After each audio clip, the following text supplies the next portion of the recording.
All right, we're recording. I did realize. That's not. All right, everybody. So thanks for bearing with the change of plans today. We got Joey Sr. and Joey Jr. in here. We're really excited. So if you looked at the syllabus, we had this planned out for the last week before you guys start giving your talks. That would be when Sadio starts us off, right, Sadio? Because of the storm, Joey and Gabby and Judy decided to come up and get out of the Tampa area. And so we're lucky enough to have them staying with us now. So what we decided to do is because Tony Ricci had to cancel because he got hit by the storm, and Joey's here, we're swapping him in. And why don't we get him live instead of watching the thing I already had you watch? So hopefully you watch that. The thing I'm doing with this week is watch that, the questions you have for today, and then a summary of what you hear today, whatever that means to you. A couple paragraphs, bullet points, etc. And that'll be your 20-point quiz for next week. So there will be no get on there, take the quiz. You will submit that by 11:59 Tuesday night into Canvas, and that'll be your 20-point quiz for this week. Everybody good with that? Okay, great. Any other housekeeping items? I think that's it. I adjusted all the quiz scores, so hopefully you guys saw that I went through every single quiz from all the rest of them that were questionable, and there were several you guys told me about, so I fixed those for you. We should be good there. But yeah, so now that we have Joey here, this is a really good opportunity to learn from him. He's been out of FSU, finished his PhD here in nutrition with Dr. Archimandi. How long ago was that, Joey? 4 years 2021? ago? 2021? 2020? 2020, What are right? they? It's 50% chance. And so he just went right when everybody else went left in their career paths in terms of staying in academics or not. And so in here we hear a lot from academics because that's what I know.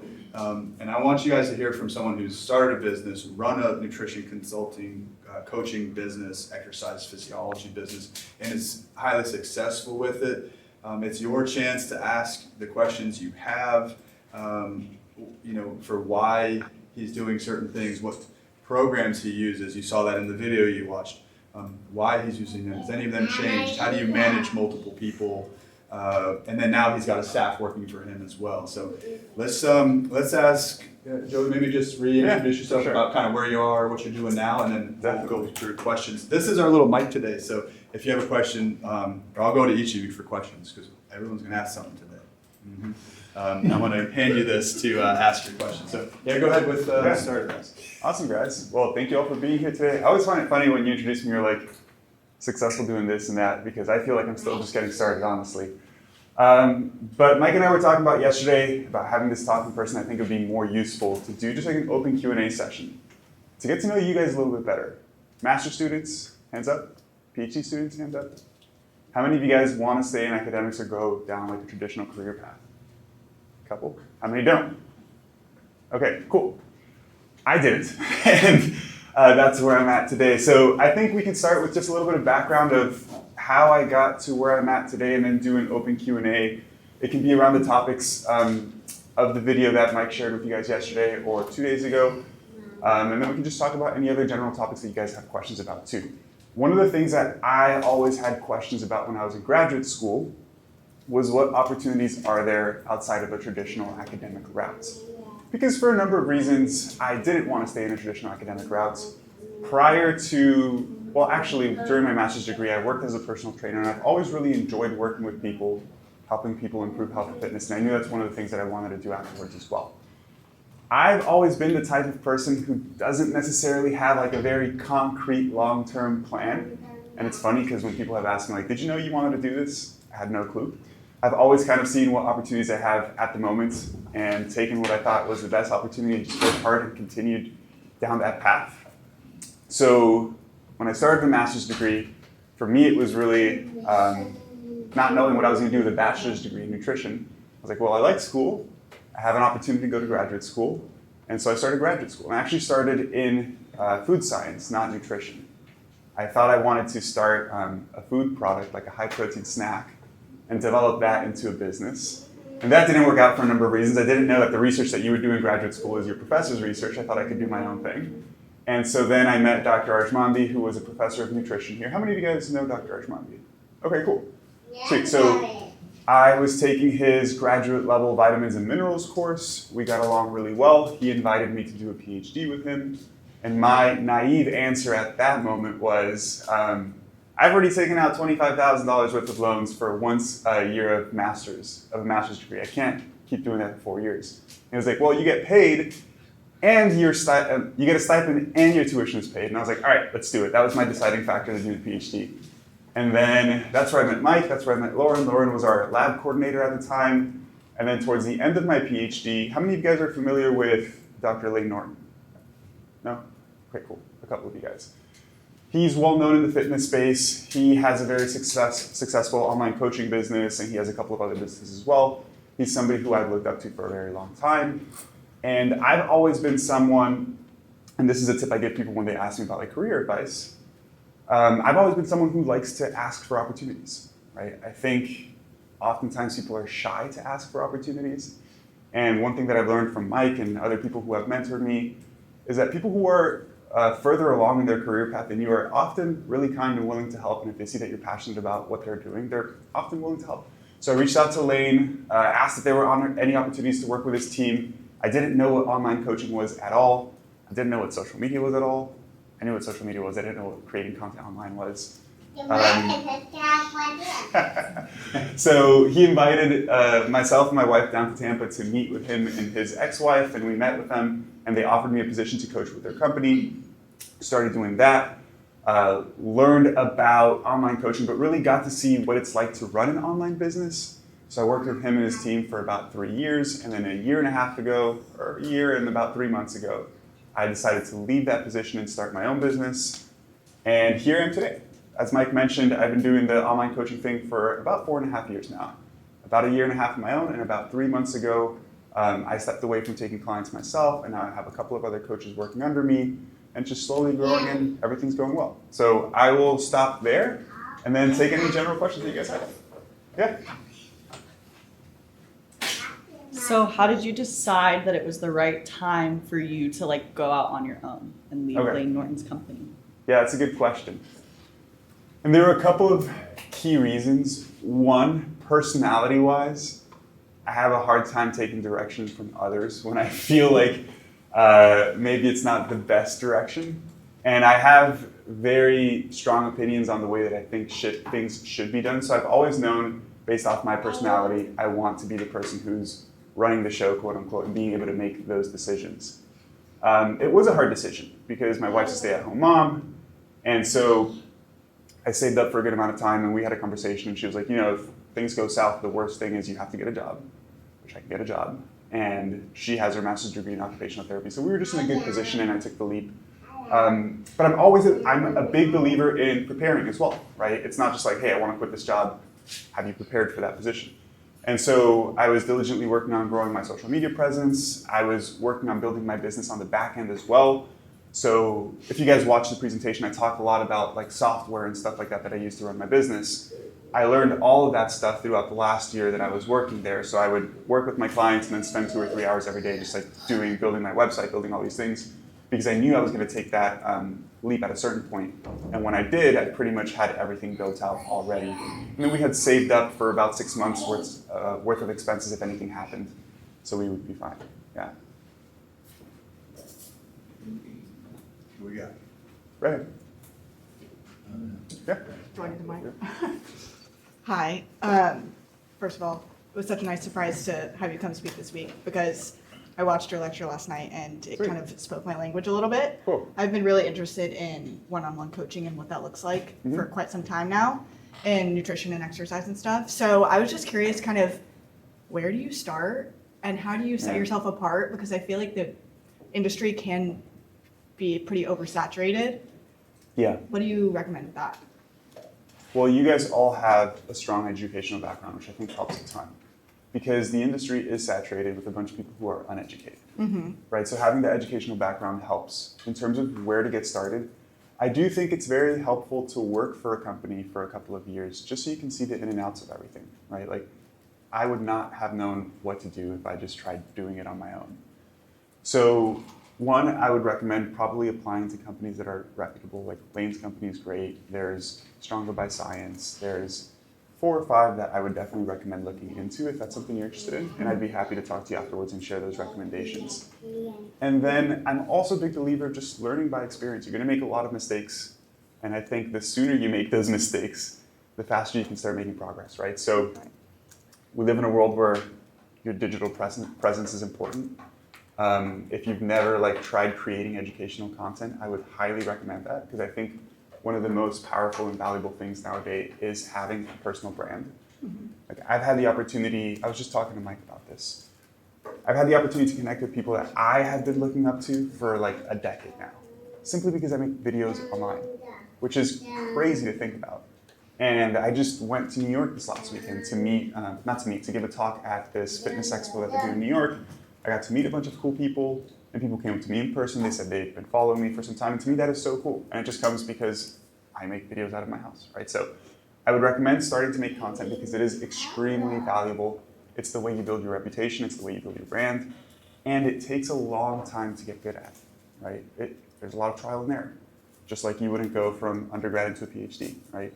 Freshman to undergrad taking PhD level courses, that's not gonna work, it takes years, right? So same sort of advice there, start making content.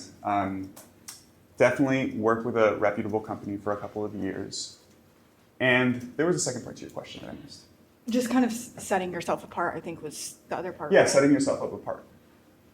This is something that I think I struggle with a little bit too, in terms of feeling comfortable sharing your opinion and giving a perspective that may not be the perspective that everybody has on particular things, because that's what makes you a little bit unique, right? Mm-hmm. You're right in the fact that the fitness industry online is super saturated and everybody is saying the same things.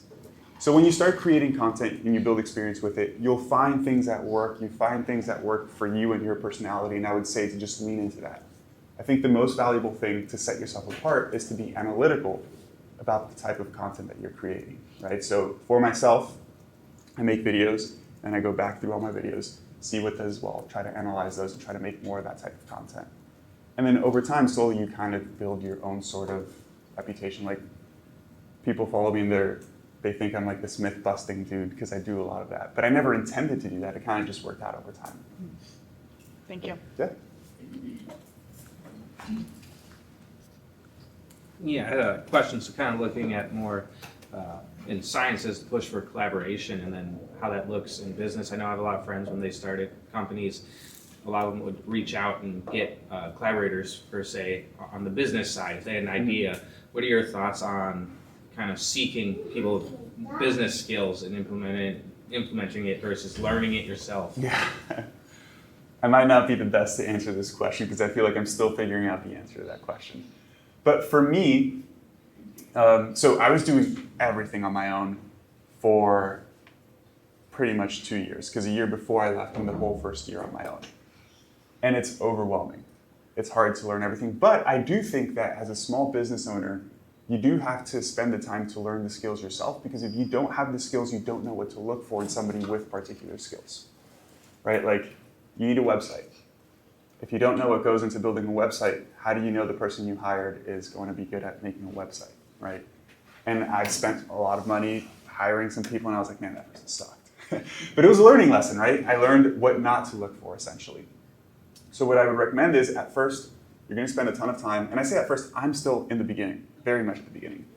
You're going to spend a lot of time figuring out how to do things. For me, it was, okay, how do I record a video? That's the first thing. But after record it, how do you edit it? And after you edit it, how do you make a script so people actually want to watch it? Those are all independent skills that go into making videos, right? And then it's all right, now I'm getting some traction, people are watching my stuff. How do I get them to actually become customers? Because that's ideally what you want. What do you need to have them become customers? Well, you need a place for them to go. You need a website. How do I make a website? But now, how do I make a website where the people, where they go, it's actually compelling and they want to purchase, right? Because how many times do you go on a website and you just click out, right? Whereas there are compelling websites that make you want to read and make you want to purchase the product. So that goes into the skill of copywriting, which I'm not that good at, but it's something I've been trying to learn. And then it's how do you have a product that's good? And then how do you deliver that product? And then how do you market that product? So there's a lot of small skills, and you don't have to learn them all at once. But when you figure out one skill, it almost unlocks another 5 or 6 skills that you realize that you need to learn next. and then just taking the time to dive into those. I said this last time I gave this talk too, I thought like working for yourself meant you would work less, and I work more than I did before. But I like it. It's really enjoyable, right? It's fun. I'm a person who always likes to learn, so it's very enjoyable to like learn these skills. I get very bored doing the same thing every day. So the fact that every day I'm trying to learn something new for me is really exciting. So I don't mind working the long hours. But I keep going off on tangents. The other part of your question again, remind me please? Let's see. I think that was about it. Or I mean, your thoughts on? No, I think that pretty much answered it. Hiring people. Yeah, like when yeah. you think that's appropriate and. Yeah, that was what I was wanted to talk about. So I got to a point where it was pretty easy for me to get 3 or 4 new clients every month, and that was as much as I could handle by myself. Okay, and you were asking about this yesterday with the membership thing. So I was at a point where I knew I wanted to continue growing, and it was either hire a team of coaches and let them coach under me, or have a slightly different product that is more hands-off and more scalable, right? And I went down the route initially of having a more affordable product that is more hands-off and is more scalable. So if you work with somebody one-on-one, it's way more expensive than working with a group, right? So I figured I would make this group-based program, and I'm gonna hire somebody to run it, and it's gonna do really well. Because if I can sell something for $500, I could sell something for $50 at much greater volume. And I was just wrong. I learned that selling something is equally hard. You still have to convince somebody to give you their money independent of whether it's cheap or expensive. It's a little bit easier when it's cheaper, but it's not like you're gonna 10x your sales by dropping your price by 90%, right? So that group program I'm still doing it a little bit differently. If anybody has questions about that, I'd be happy to answer it. But essentially for me, it was, you're at a point where I can't continue doing this by myself and growing. So I decided to bring on some other coaches. One of the other coaches is my business partner. So this goes into hiring people for business. I guess a piece of advice that I've gotten from other business people is not to hire people with the same skills as you, which is something I did wrong because my business partner has the exact same skills I do. But the one thing I value about him is that he's very open-minded, we get along really well, and he's extremely hardworking. Like I could call him and be like, hey, I need this from you, and he's just gonna do it. So for me, those are skills that I value because I feel like those are things that you can't really teach someone, but the other skills are very teachable, right? You can learn about marketing, copywriting, sales, whatever. So he's my business partner, even though he has a very similar educational background to myself. But after that, we have a couple of other people working on our team. So we have one guy who manages all our social media stuff. I would say I have all the skills that he does, but I wouldn't have been able to find somebody who's good at that unless I knew what I needed to look for there. So we have a guy that manages all our social media stuff, and we have a guy who does a lot of our administrative stuff. So a lot of the stuff when you build a coaching program, there are a lot of like tech automations and things that need to happen, right? So like if we bring on a new client, they receive an automated welcome email. They receive an invitation to the app. When they download the app, they get certain things automated. We track on the back end on our software if they just started or if they're in their 3rd month or if they're up for renewal. So these are all systems that need to be built out, which I know how to do, but I don't have the time for anymore, so we hired somebody to do that. So it's just, when it comes to hiring people, it really is doing as much as you can by yourself, developing the skills. And then when you feel like you don't have time to do the next thing you want to do, take a look at all the things that you do. Look at the ones that give you the least return on investment, essentially, so income for time in this case, and hire it out. And then that buys you another 2 to 5 hours, maybe a week. You can invest that towards something else, and then that's just a process that you repeat over time. Joey, what do you think about hiring professional mentors? It kind of goes along with Tom's question because I see it now advertised, join this thing, and it's very expensive to have someone to teach you how to build these things. I know several people that may even speak to this class do that for other coaches. Is it worth it? Because sometimes it's like, $10,000 or something to have these type of investments. And, what would you say for a professional mentorship role outside of learning it all on your own? Yeah, so yes, I think it's worth it, depending on who you actually work with. Because there are a lot of people out there, just like in the fitness space, there are a lot of people like promoting scams that don't really work or improve health. There are a lot of people in the business space who do the exact same thing, right? So we work with a business mentorship group. This is our 2nd experience. The first one wasn't the greatest. I think it was partially because it was just the wrong person at the wrong time as well. But the people that we work with now are absolutely fantastic. And I think it's very worth it if you find the right people to work with. That said, you still have to learn all the skills yourself because they just guide you in the right direction, right? Like they might take a look at what you're doing. They're like, hey, you probably shouldn't do this. You should probably go in this direction for these reasons. But to do that, you need to learn these things. And then you still have to put in the work. It just cuts down on the amount of time that you have to spend figuring things out, essentially, right? So I'll be transparent here. Like I don't mind sharing numbers and stuff because I think it really helps clarify, like, are these investments worth it, right? So when I was doing the transition from working with clients just myself to doing the membership thing, I was like, okay, I can get 3 to 5 clients by myself every month pretty easily.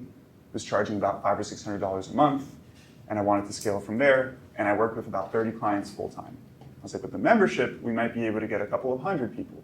And I thought we would launch this and get 200 to 300 people because of the size of my following. We started with 60 people.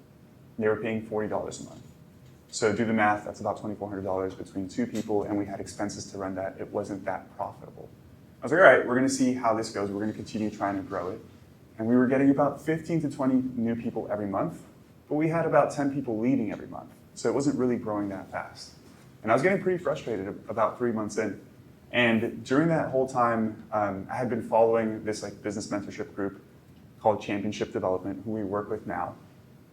And after 3 months of trying to do the membership thing on our own, my business partner and I had a conversation. We're like, should we potentially invest in this? And so we had a meeting with them. It was, when they told me how much it was, I was like, man, that's a lot of money. They told us it was $17,000 for a year of business coaching. And one of the things that we asked was if there's a guarantee, right? Because most services that, if they're good and they know that they can deliver on what they're saying they can deliver, they provide some sort of guarantee. And for them, it was like, if you don't double the amount that you're making within a certain time period, you get your whole investment back. So we're like, all right, we'll go ahead and jump the gun. So we did that initial investment. We've been with them for 3 months now. And their advice was to transition from doing the membership thing to mainly selling one-on-one coaching and then downselling to people who can't afford one-on-one coaching into the membership. They also recommended that we increase our price for our membership because sometimes people unfortunately value things based off what the cost is, right? And with our membership, we were doing workout programs, 3 group coaching calls a week. They had access to the community. We were active on there every day answering questions. We were doing technique feedback every week where we would collect videos from all of our members, providing feedback on their workouts. So it was like personal training plus all of these other things, plus education for $40 a month, which is very cheap, right? And I think people weren't seeing the value of that. So they recommended we bump it up to $150 a month. And over the past 3 months, well, the first month, we just spent building out the whole infrastructure of the one-on-one stuff. So we didn't do anything the first month. The second month was, in the history of me coaching, was our best month. We did $23,000 in sales. That's not all profit because there's a lot of expenses as well. But then last month we did $28,000 in sales. And they continue to give us tips on like, because one thing I don't know anything about is marketing, right? And they have these essentially like campaigns being periods of time where you market something in a particular way to help drive sales, right? So they have been mentoring us really well and we've just been growing month after month. So we pretty much already made the initial investment back in just 2 months, which is super sweet. I can't say we probably wouldn't have been here if we didn't take that direction. So I am big on investing in mentorship for sure.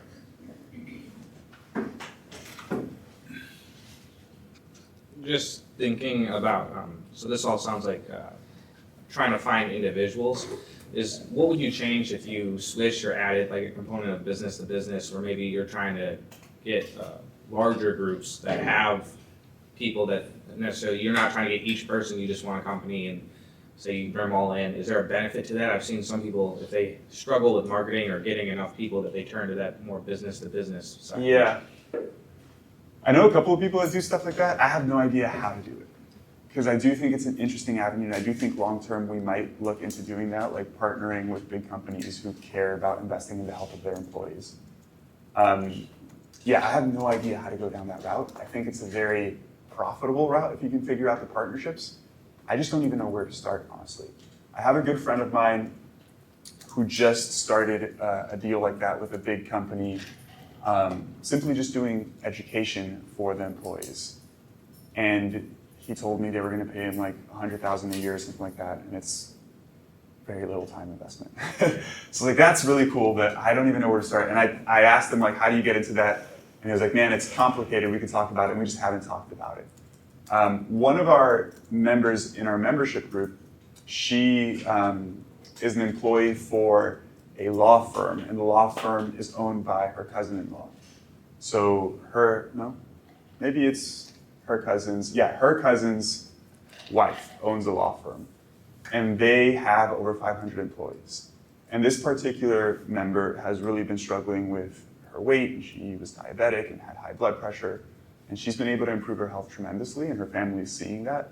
So she's been really trying to pitch to the law firm to get all of their employees to at least have access to our service. Hasn't happened yet, but that would be awesome, because that would be like a couple hundred people. To answer your question directly, I don't have experience in that. I think it's a great avenue to explore in the future. We thankfully have been doing relatively well so far, just focusing on one-on-one, but it's something I thought a lot about. Is there one challenge that really sticks out, either current or past, that you underestimated or didn't think would arise at all? Yeah, I wouldn't say it's necessarily one challenge. I would say overall how challenging it is to do something completely on your own when you don't know how to do any of it, right? Because the biggest challenge is that there's always a new challenge, essentially. So for me right now, like if I look back a year from now, I've made a lot of progress, but I always feel like I'm behind. Right, so like Mike was saying, he's this and he's done that, he's done that. I feel like I'm literally just trying to keep my head above water all the time. So that's the biggest challenge, and I think that's partially just my personality as well, of always trying to do more and get ahead, and being somewhat impatient sometimes as well.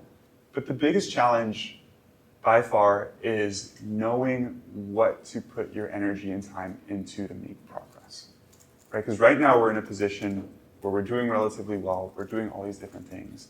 I was just thinking about this yesterday. I don't have anybody telling me I have to work, right? Like I don't get fired, but if I don't work, we don't make money either. But one thing that I struggle with is like, all right, what do I actually put my time towards to move the business forward? And that can be a really difficult question to answer, because it always feels like there's 20 different things to do, and oftentimes they're just really busy work and they don't really move the business forward. So figuring out what to focus on for me has been the hardest thing for sure.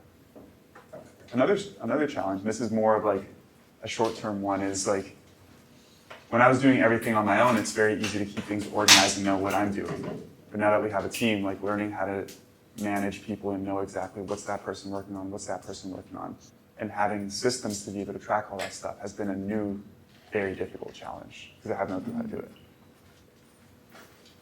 Hi. In the lecture, you mentioned addressing like pillars that are equally important, but maybe like a little out of our specialty, like there's sleep or like maybe other daily habits not related to nutrition, exercise that might get in the way. Yeah. How do you go about addressing those things? Do you mind giving me a specific example? Like if their sleep is like really bad, like Okay. you know, like I'm not like too knowledgeable on how to like help fix that, but it is important. So Yeah. So we always stay within our scope of work, and if something is outside of it, like if somebody is diagnosed with insomnia, they should definitely obviously go see their doctor and get recommendations on that, right? So that's one thing we're big on.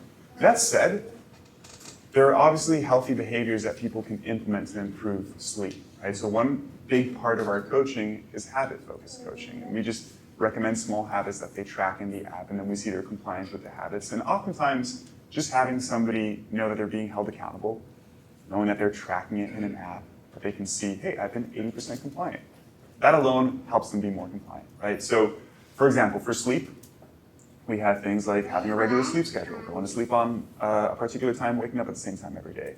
Having your room set at a certain temperature, making sure it's dark, making sure you're not like watching TV right before bed or on your phone. So small little behaviors that we know are going to improve sleep quality. Most people who struggle with sleep, obviously there are exceptions, but most people just have really bad habits around these things, right? Just like nutrition, oftentimes people just have really bad nutritional habits.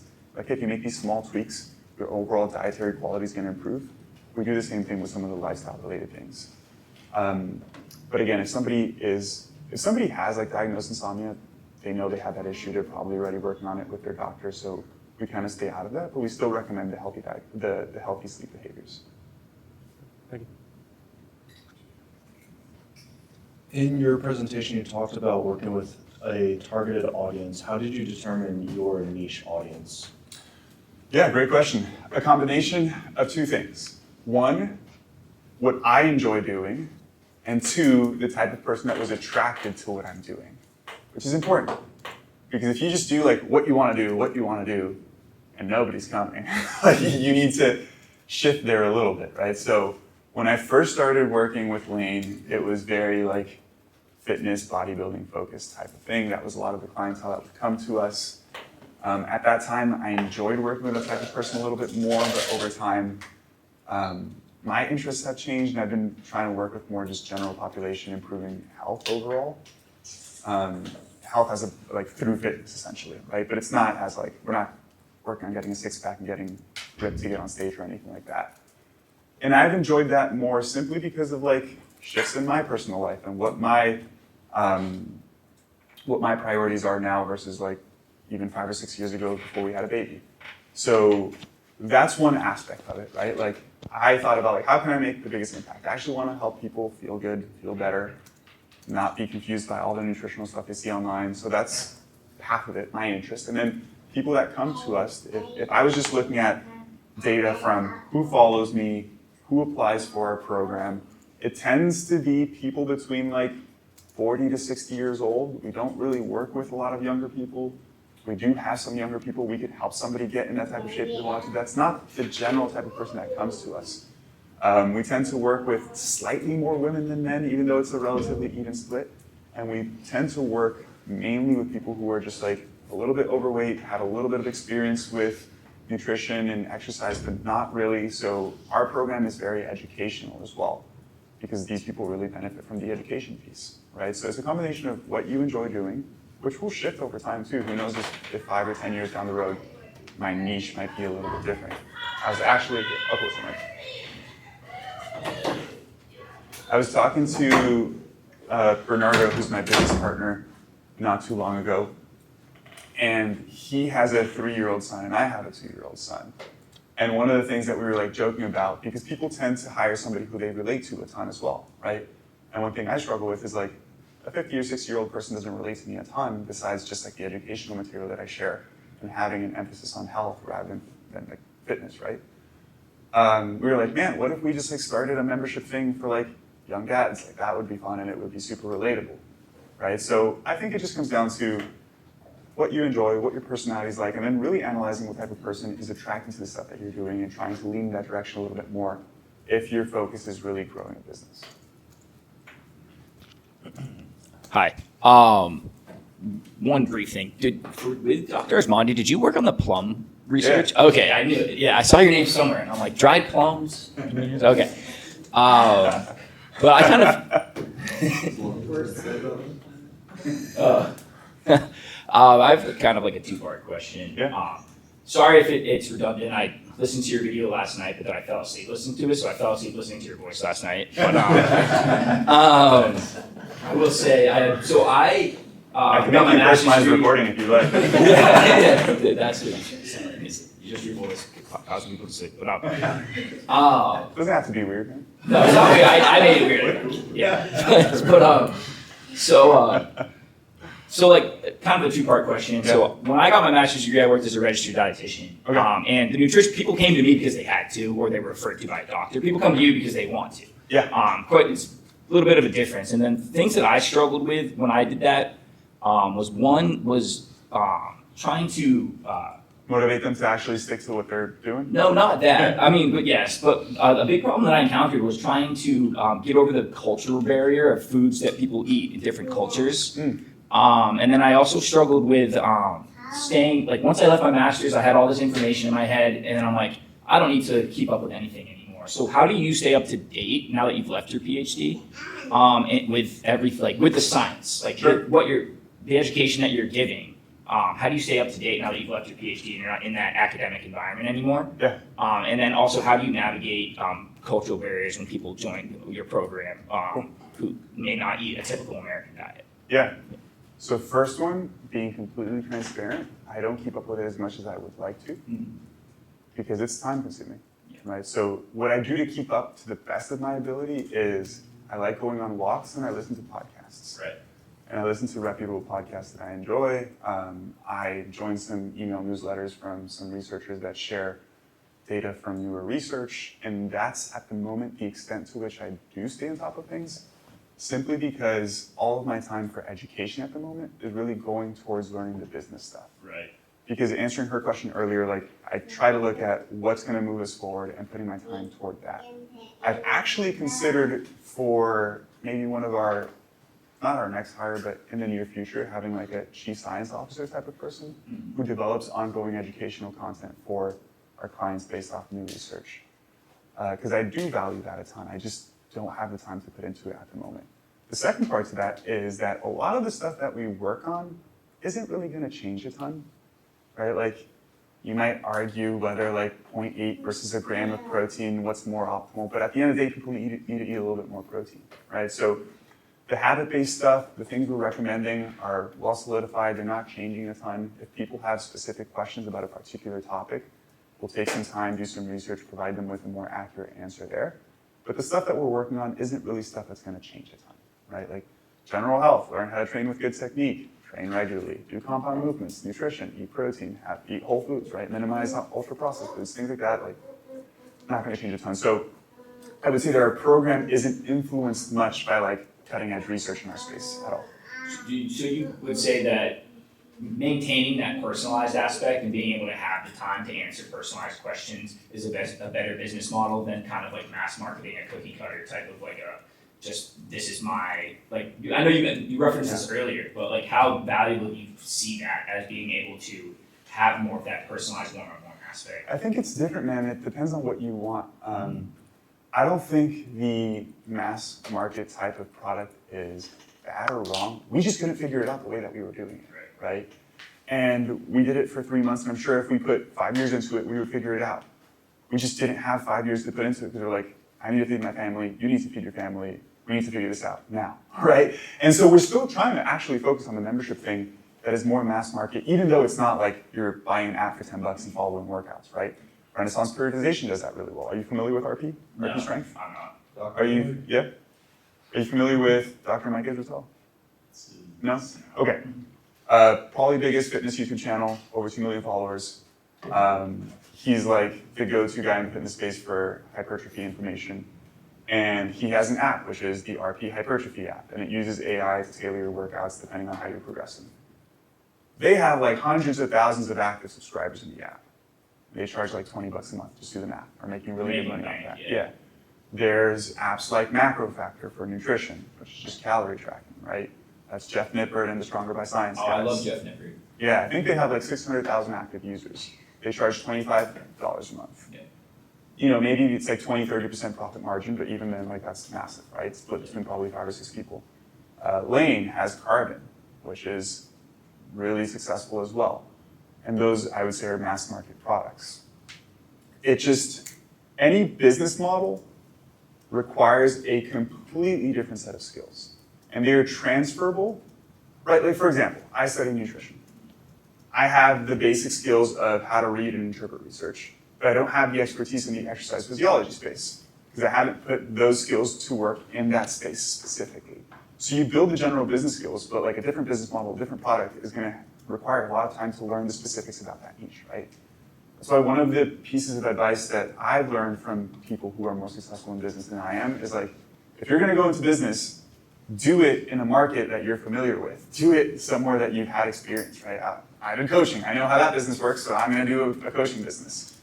Like I would love to one day have like a protein bar or something like that, because I love cooking, I like making good food, and I like making healthy food. I have no idea how I would market that, right?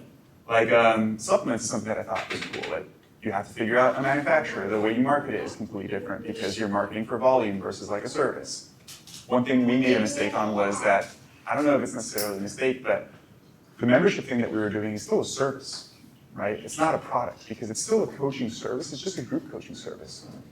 And the way we sell one-on-one coaching is like people apply, we get on a phone call, we see if they're a good fit, and then we move forward. So they actually interact with us before purchasing, which builds that personalized relationship.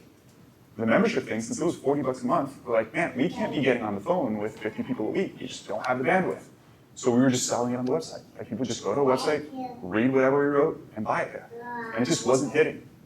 It could be the fact that like it was lacking personalization. It could be the fact that the copywriting on the website wasn't it. It could be the fact that we weren't showing the value of what we were doing correctly. I don't know because we didn't put enough time into it essentially. But I wouldn't say one is right or wrong. I would say if you're just starting off and you don't have a massive brand already, the more personalized thing is better because you build relationships, right? If you have a really good service, those people will refer you to other people as well. And it's obviously more lucrative in terms of what you can make per person. And if you're starting off, like getting 3 to 5 people is hard, man. Like getting customers is hard, right? And if you get 5 to 10 customers paying you a couple $100 a month doing one-on-one coaching, you can probably live off of that. You can't live off of 10 people paying you $40 a month, right? But there are a lot of people who have massive followings.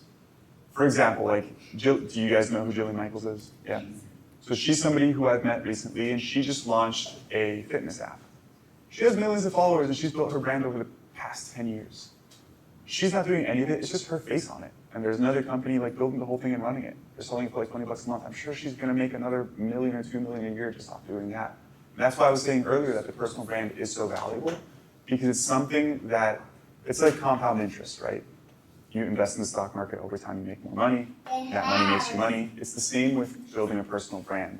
Because one video today, like 5 people might see it, and you're like, man, I put an hour into this, sometimes even 3 hours when you're just learning, right? And you can't see it as like, what's the initial return? Because if you do that, you're gonna burn out. It really is something that like, this video, build on the next one, build on the next one, build on the next one. When you created 1,000 videos, you're like, man, I make one video, it takes me 15 minutes now, and it makes me this much money. How is this possible? And then your friends will tell you that you're lucky, and they don't see the hard work that you put in over 4 or 5 years. So that's my advice there. So you kind of hit on like both things that I will ask you about in some ways, just because it kind of feeds into each other. But for the thing you said most recently, like how do you decide like when the price of a service is too much in regards of like how much you're going to charge that person when you could still be providing a service that would ultimately benefit them? Yeah, that's a great question. And pricing is something that's not super concrete, and it's not something I know a ton about either. By the way, if you guys like this business stuff, I highly recommend following a guy named Alex Hormozi. It's Hormozi. He's who I get all of my advice from. Because he built, do you guys know the supplement company Prestige Labs? So he built Prestige Labs. Do you guys know who Greg Nuckols is? Okay, so he was Greg Nuckols' roommate in undergrad. We're both into the gym and stuff. He built Prestige Labs. He built a really successful gym. And then he built Gym Launch. Are you guys familiar with Gym Launch? It's a company that helps gyms start up and grow. Right? So he went from having a gym and knowing like, this is how a gym works. If I implement this business model to other people, they're gonna have success. So I'm gonna build a company that helps people build their gyms, right? And he sold that. And now he has a company that essentially he takes, he's a shareholder in the companies that he owns and helps those businesses grow, and they're all service-based businesses. So they're all digital service-based businesses. And now he's expanding beyond that. But this guy, I really value the way he thinks. He's really smart, and all the advice that I've taken from him has been super helpful. So I definitely recommend checking him out. Your question was about pricing. His perspective is charge as much as, okay, so the philosophy behind it is that there's no strategical advantage to be the second cheapest product, right? Like people are gonna go for the cheapest product. But there is a strategical advantage to being the most expensive product if you can deliver on it, right? So his whole perspective is charge as much as you can, given that you're delivering on what you say you're gonna deliver on. What you'll notice is that a lot of people make a lot of promises, and their service does not deliver on those promises whatsoever. So first and foremost is building the service in a way that actually delivers on the results that you're gonna guarantee. And then slowly over time increasing your prices, right? Like if you wanted to start in the fitness space, I recommend taking on 5 people for free. Take them on for free And the only thing you have to ask them is that like, hey, if I work with you, can I share your story, right? Because I'm somebody I hate. Hate is a strong word, but I don't like sharing people's before and after pictures. I don't like it, right? Because I know that doesn't tell the whole story. It doesn't tell what their experience was, what they were struggling with, maybe psychologically, like what their struggles were with nutrition. It doesn't tell the story. But people buy based off what they see, right? A picture tells 1,000 words. They see a picture like, I want that, I'm gonna buy. So unfortunately, you have to share proof that what you're doing actually works. So you work with 5 people for free, and you tell them, all I ask in return is that I can share your story, that I can share your progress. Boom, they agree, you work with those 5 people. Now the next 5 people, let's say you set an arbitrary price of $500 a month. And then you say the next 5 people get 80% off.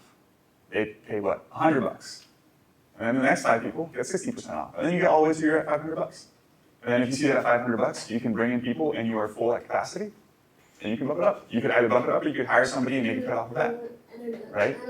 So it really depends. I've heard people charging astronomical prices for a service, and they're killing it. I don't really want to charge more than what we charge. We charge $600 a month. And based off what we charge and what I've seen with other people's programs at a similar price point, we definitely give way more, simply because we focus so much on education. Like any nutrition-related variable you can think about, protein, fruits, veggies, phytonutrients, fiber, nutrient timing, breakfast, anything you can think about nutrition, we have a handbook talking about the importance of it, the research backing it up, tips to implement it, foods to implement it. So we built out a lot of educational resources. We also really focus on our community. So one thing I used to do is just work with people one-on-one and not like connect people. And I realized that connecting people through community, especially when it comes to fitness, really helps a ton, especially with people who struggle a little bit more with the psychological aspect of like thinking dichotomously about food, feeling bad if they miss a workout. The community really helps. And we emphasize our community a ton. We're really active on there every day, and we do 3 group coaching calls a week. A lot of coaching services that charge the same as what we're doing just work with you one-on-one, don't have the educational content, don't do the community, don't do the group calls. So we deliver a ton because I want to make sure that we have a really great service.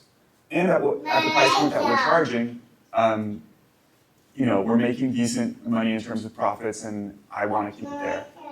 But I have colleagues charging $1,000 a month, and they're bringing in clients, which I think is ridiculous. But it also depends on like what service you're in, right? Because I mentioned the business coaching. $17,000 a year, like that's kind of normal in that space. And they can go up from there, $50,000, $100,000 a year. And it's because it depends on what you're delivering, right? If I told you, hey, if you pay me $100,000 this year, I can make you $200,000. Are you going to pay me? Yeah, right? The fitness space is a little bit different because it depends on how much the person values their fitness-related goals, right? Like we look at people's applications, and I can almost tell if somebody's going to hire us based off what they say their goals are. If somebody's like, I want to lose 10 pounds to have a six-pack, they're not going to hire us. If somebody talks about like, man, I've been struggling with this and this for the past 20 years and I can't improve, and I've heard that you've worked with this person who has had the same story, I know that person's probably going to hire us, right?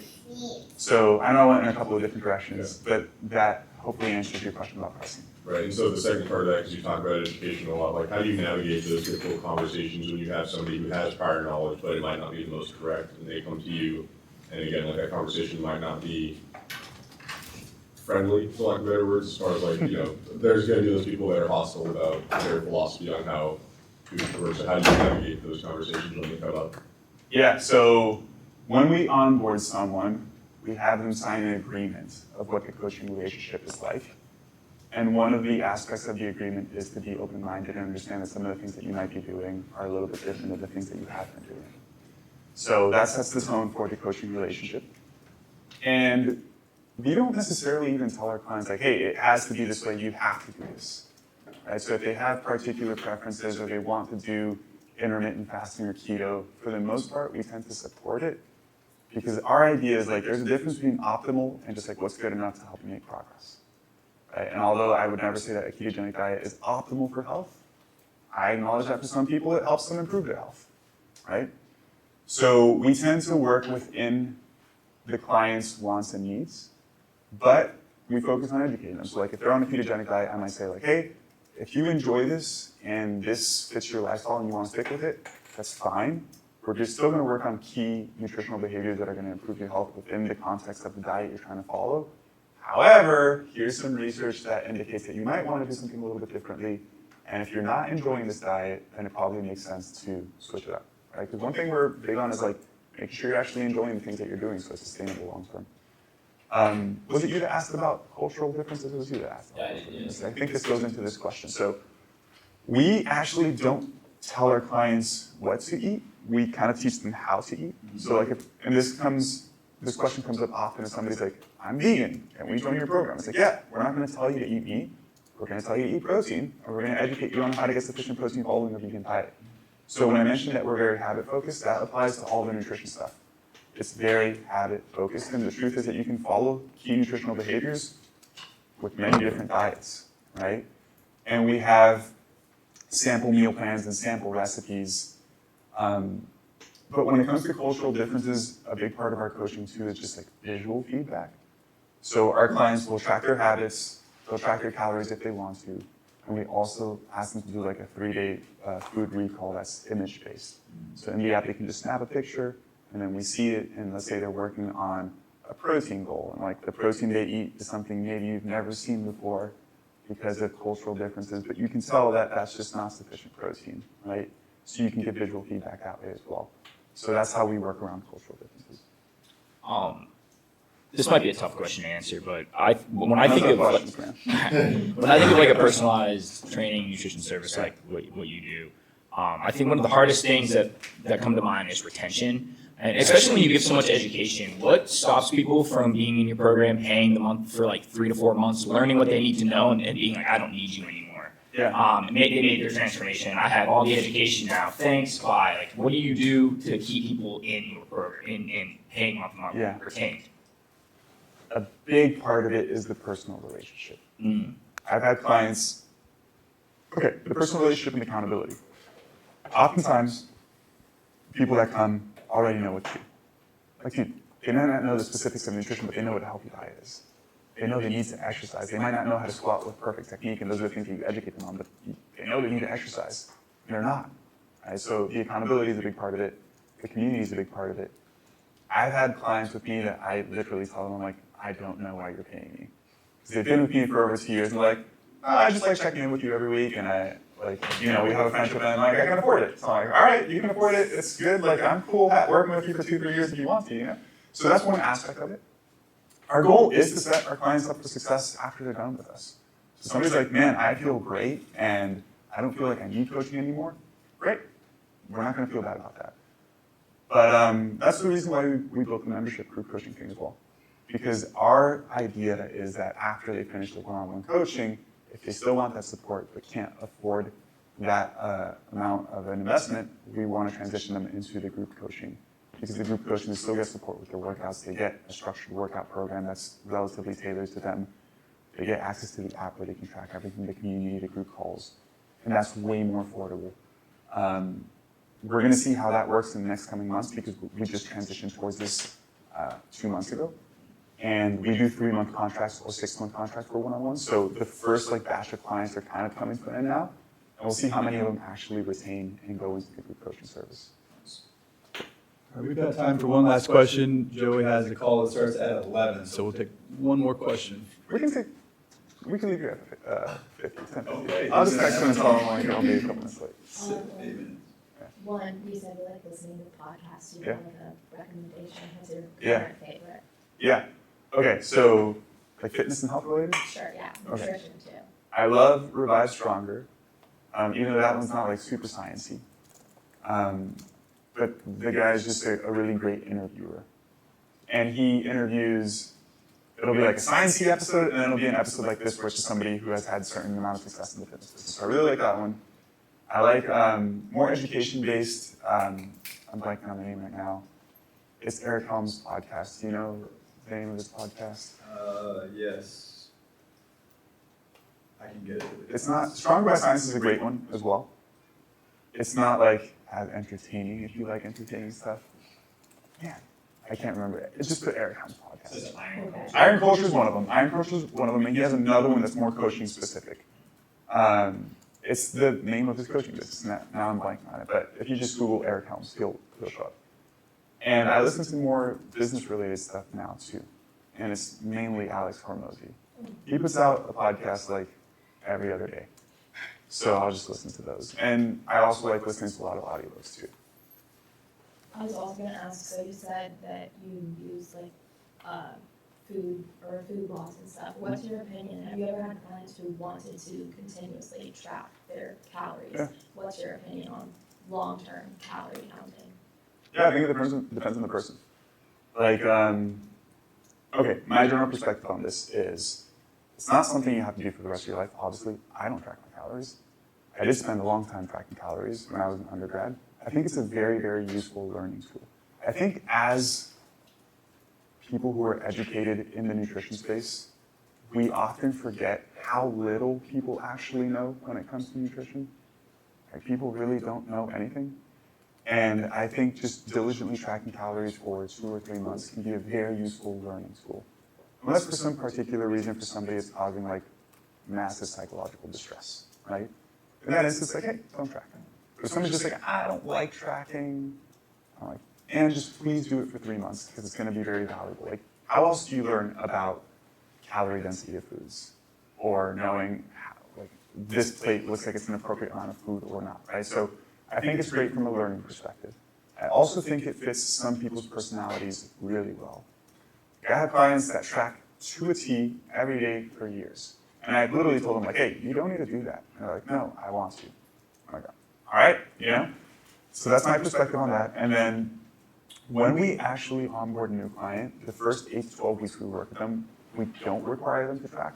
We do what we call the foundational phase around nutrition, which is developing all the habits that we talked about. So it'd be like week 1, protein. Here's your educational content on protein, and we give them homework to do as well, just like a class.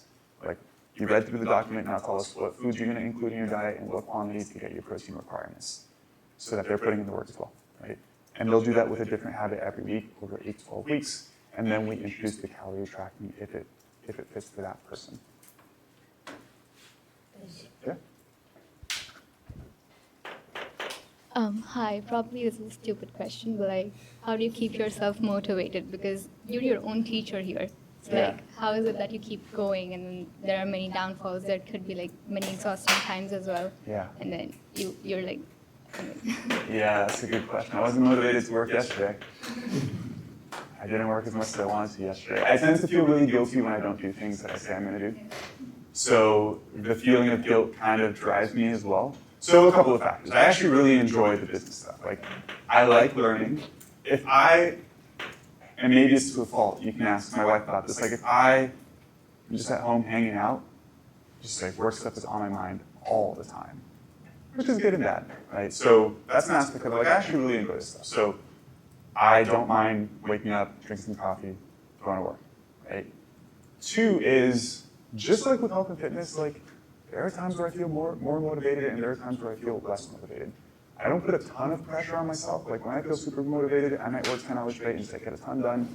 And then if there's a day where I'm like not really feeling it, I just do what I need to get done for that day and that's it. Also the pressure of like providing for my family like motivates me as well, right? I'm like, man, I need to do this. But for me, I've always been somebody who is motivated by things where I can see objective progress in the things that I'm doing, okay? So as a kid, I was borderline addicted to games where I could see myself getting better.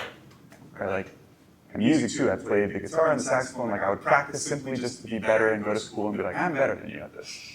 And it's just always been a personality trait of mine. Like, I'm very competitive, so if I ever played games that weren't competitive, I never enjoyed them. If I played a game that was competitive, I would almost become addicted to it like immediately. It didn't matter the game, just like the competitive aspect of it. So I see business very similar in the sense that it is competitive, and like if you put the work and time into it, you can get better at it, right?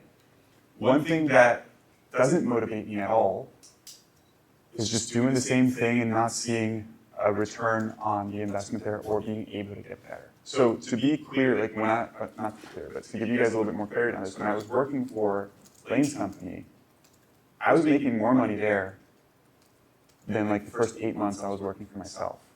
But I didn't care. Like, I was dying to get out. Because for me, it was just like, okay, I've gotten to this point where I'm having success here, and I had reached the amount of progress I could make there. Right? And I was like, I don't care if I'm making $250,000. Like, I cannot do the same thing every single day for the rest of my life. I can't do that. So for me, it was like, I will just take a step back, make a little less money, but actually enjoy the aspect of progressing. Because that's just what drives me in life overall. Quick question from our last two. Yeah. Quick one for you. How many of your coaches have military background? And if you do have coaches with military background, do you usually link those coaches with clients who are former military, just based on relationship? I only have 2 coaches, so we don't have anybody with a military background. But one thing I do want to do overall is trying to have a more diverse group of coaches so that they do relate better to the clients. Because relatability is so important. Like, I used to think coaching was about like your knowledge and telling people what to do, and it's not. It's like, does this person relate to you? Do they like you? And if they do, you build a better relationship, they listen to you, they're going to have better success. So the next coach I actually want to hire is probably somebody like Lauren.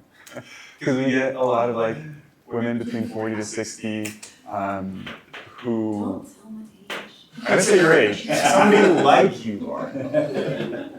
You told your age. Just because we do get a lot of women in that middle age group, and I feel like I can relate to most people really well. Like, I actually feel like I relate to women better than a lot of the male clients that we have. And Bernard is really great at that as well. But I do want to have a coach like that in the future. So that is very important. His real question was, do you need a military coach? Maybe, man, we could talk. So I feel like there's so much thing on the internet. So how can you keep unique to like provide your customers something different than the others to keep your customer from leaving? So keeping people from falling for all of the bad stuff that there is online. So a lot of the people that come to us have fallen for all of that stuff for like years. So when they come to us, it's like a breath of fresh air because we're telling them that they can actually eat some bread and be healthy.